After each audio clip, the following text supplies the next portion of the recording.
I got two stocks that I think are really, really, really, really going to do well in the future that I want to get to. But before we get to all that, all right, we got to take temperature out here in the stock market. We got to take the temperature out here in the economy and see what is going on. I do like to talk about current events because I feel like current events are affects everything. It definitely affects the stock market. It's a trickle down effect. One thing happens over here, affects everything else over there. So I think it's important we talk about these current events and kind of mine through them, right? So right now I want to talk about the Red Lobster bankruptcy. The story that we're watching this morning, Red Lobster filing for Chapter 11 bankruptcy, citing higher labor costs, rising rents. Now, lenders had infused $20 million worth of loans in February, but were unwilling to contribute more without support from the owners. This is according to the latest court filing. When you take a look at this business here and some of the struggles that we have seen play out within Red Lobster. So they're working through this process to shrink their footprint. They're trying to find a buyer. The seafood chain's CEO here blaming, quote, difficult macroeconomic environment, a bloated and underperforming restaurant footprint, failed or ill-advised strategic initiatives, and also increased competition. We know that they've had a couple of promotional events that haven't necessarily resulted in a boost to their business here. So certainly a tough time right now for the industry at large, and Red Lobster here filing for Chapter 11 bankruptcy given the mounting challenges that we just listed. Yeah, and there's a concern that this potentially is coming from the unlimited shrimp deal. This is the big talking point here, right? Which I know it sounds funny, but it originally cost $20. Then they went to a lower fee. In May 2023, they changed the $20 unlimited endless shrimp from a limited time offer to a permanent fixture, rather. That cost the company $11 million. That is not insignificant here, given the amount of debt that they already had on pace. In the last 12 months, the company lost $76 million, so $11 million, a pretty decent chunk of that overall picture there. The company overall saying that the assets and liabilities could be from $1 billion to $10 billion each in its bankruptcy petition filing here. So a big question mark for the company moving forward is what they're going to be able to do, because they are able to maintain operation while they figure out how to repay their creditors after the bankruptcy filing. So what they're going to be able to do to get some of the capital needed to repay their creditors still remaining a big question, but the unlimited shrimp is clearly not a successful strategy there. It was not a successful strategy. Remember, Darden Restaurants sold Red Lobster back in 2014. They sold it to the PE firm Golden Gate Capital. That was for just around $2.1 billion. And Golden Gate parted with its remaining stake in the chain back in 2020. They sold that to Thai Union Group. So again, the future here very uncertain when it comes to Red Lobster and how this is all going to play out. Absolutely, Shauna. All right, so it doesn't matter what way you try to cut this. This is not good news, okay? And I wanted to ask a question, a very basic question at that. Who in the hell decided that it was a great idea to make shrimp, all-you-can-eat shrimp, a permanent fixture in the Red Lobster chain? Who in the world decided that? I gotta know. I want to know. Who in the world thought that it was a great idea to take a program, okay, that was basically used to bring in customer traffic? I get it. We understand why it was a fixture, right? But who decided to make that a mainstay when you were already grossly in debt? That mainstay, that decision added $11 million of debt to the company. Whoever was behind the decision to do this, I'm sure is fired. You can't just make a decision like that, cost the company $11 million, and then a couple months later we're filing for bankruptcy. I think that they thought, here's what happened. They thought that making it all-you-can-eat shrimp all year round was going to bring in a ton of traffic, and it didn't. And I'm going to tell you why. The economy has changed. Listen, all of these chain restaurants have changed coming from when I grew up. When I grew up and I was a kid, Red Lobster was the creme de la creme. Going to Red Lobster was like, that was like a maybe twice or two or three times out of the year type deal. Okay, Red Lobster was a place that was considered upscale, if you believe it or not, if you could believe it. Today, Red Lobster ain't shit, right? But back when I was a kid, when my mom took me to Red Lobster, I even understood as a child, as a kid, I understood that Red Lobster was this upscale place. It was a big deal, all right?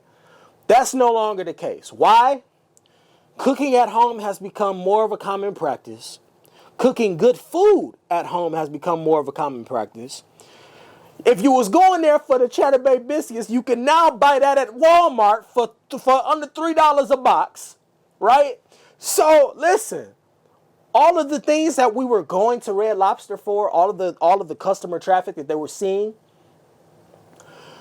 as a result of their food, well, what happens when you can get that same quality food or better at home, or better at another seafood joint, or better elsewhere downtown in your whatever downtown area you have? Listen, competition. She hit it on the head when she said competition is behind a lot of this, and it is, because listen, if you think about all of the restaurants that have opened up. When I was a kid growing up, if you just think back to about 30 years ago, 30, 40 years ago, as a kid growing up, there weren't that many chain restaurants around that were considered upscale, right? That has changed. You have more independent restaurants opening up now and more chains that are growing now than ever before. The fast food industry has become a war zone. It's become a war zone. Everybody's vying for your money. Everybody's vying for your attention, for your food cravings. And you're not alone. Red Lobster isn't alone in that, right? That is why McDonald's is making a change, right? They're starting to bring back they're changing their menu, I should say, right?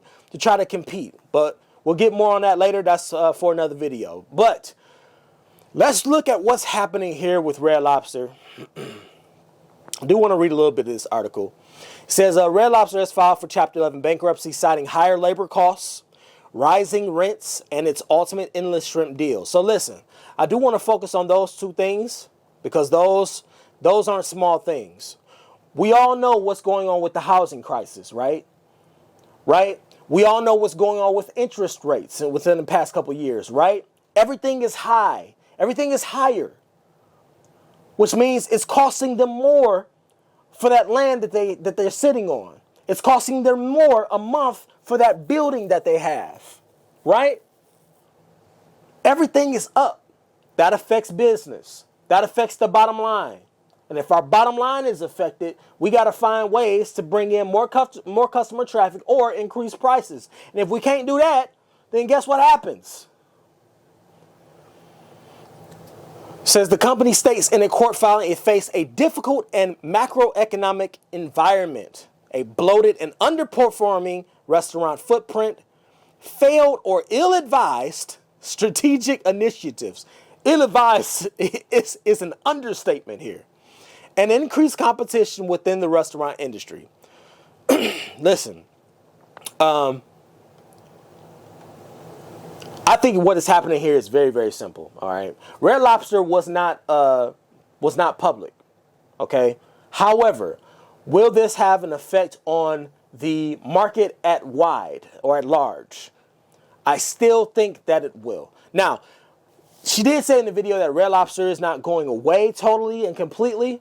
Although they are filing for bankruptcy, she said that they do plan to still run the business, keep them operational, keep their locations operational, so you can still go and probably get that all-you-can-eat shrimp. I don't even know if they're going to cancel. She didn't say anything about them canceling this dumbass idea to keep endless shrimp as a year-round mainstay.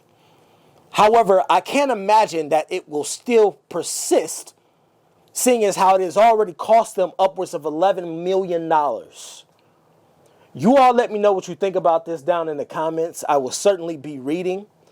But this is a classic case of bad business. If Red Lobster was public, I would have been out of this, well, I never would have invested in it because I understood that Red Lobster is a very, very, very, for one, Red Lobster's footprint in the restaurant world and in that marketplace and in that, it's very specific.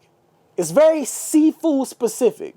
And when you got coming up, you got more people with more allergies, allergic to seafood. You got people that just don't want to eat seafood every damn day or 3 times a week, right? And then you couple that with the fact that half of the things that are at Red Lobster, you can just go to your local Walmart and get now. Yeah, I bet you're struggling. They're struggling to find a foothold in the restaurant industry, right? So going forward, we're gonna see. It's gonna be interesting to see what happens. To see if anyone comes in with the cape and buys this franchise out. It doesn't look good from my book. For me, in my opinion, they would have to make a total and complete turnaround somehow. They would have to revamp. I'm talking revamp menus. Okay, y'all can't keep using the same tired ass shrimp. Y'all can't keep coming out here with the little fried shrimp and the little crab legs. That's not gonna get it done. Y'all gotta go and redo y'all entire thing, and I don't think that they want to do that.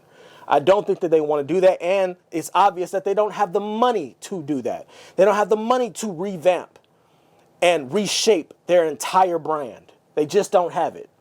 All right? But it's going to be interesting to see what happens in the coming months. I will be keeping my eye on this because, I mean, they were doomed. Okay? They were doomed. From the moment they decided to make Endless Shrimp a permanent fixture, they were doomed. But you all let me know what you think down in the comments. I will be reading them, and I will see you all in the next video. Thanks for watching.